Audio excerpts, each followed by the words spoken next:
আজ রান্না হচ্ছে, এটা হচ্ছে মিনার কাপ মাছ, আর সাথে আছে তরকারি হচ্ছে ঝিঙে আলু।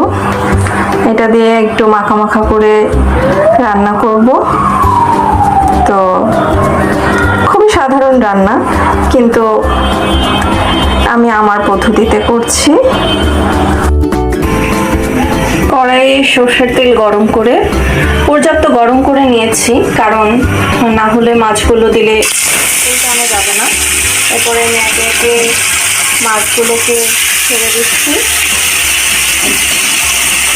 মাছগুলোকে সুন্দর লাল, মাছগুলো আমার ভাজা হয়ে গেছে লাল লাল করে।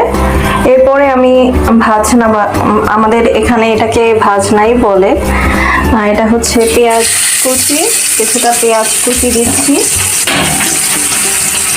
তার সঙ্গে দিব দুটো তেজপাতা,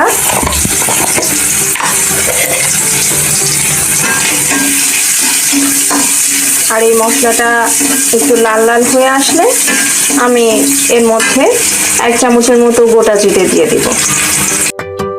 আমি শিলনোড়া আগে ধুয়ে নিয়েছি, নিয়ে আমি সেই ভাজাটা এখানে দিয়ে দিয়েছি। এটাকে আমি ভালো করে মিহি করে বেটে একদম তরকারির শেষে দিয়ে দিব। আর এদিকে কড়াইতে পেঁয়াজ ভাজা চলছে, এর মধ্যে একে একে আমি রসুন বাটা, জিরে বাটা, অল্প সামান্য একটু আদা বাটা দিয়ে মশলাটাকে ভালো করে কষিয়ে অন্যান্য সব শুকনো মশলাগুলো দিয়ে দেব। সমস্ত গুঁড়ো মশলাকে আমি অল্প একটু পানি দিয়ে, বাটা মশলা এবং গুঁড়ো মশলা একসাথে করে আমি এই যে একটু কষিয়ে নিয়ে,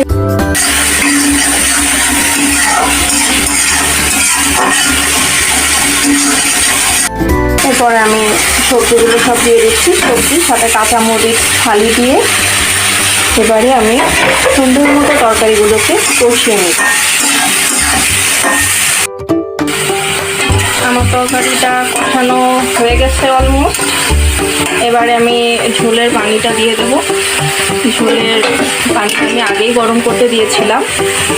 এই গরম পানিটা দিলে তরকারিটার আর মানে একটা কাঁচা ভাব, মানে কাঁচা একটা ইয়া লাগে না, পানির একটা স্বাদ সেটা লাগে না। গরম পানিটা দিলে ভালো হয়।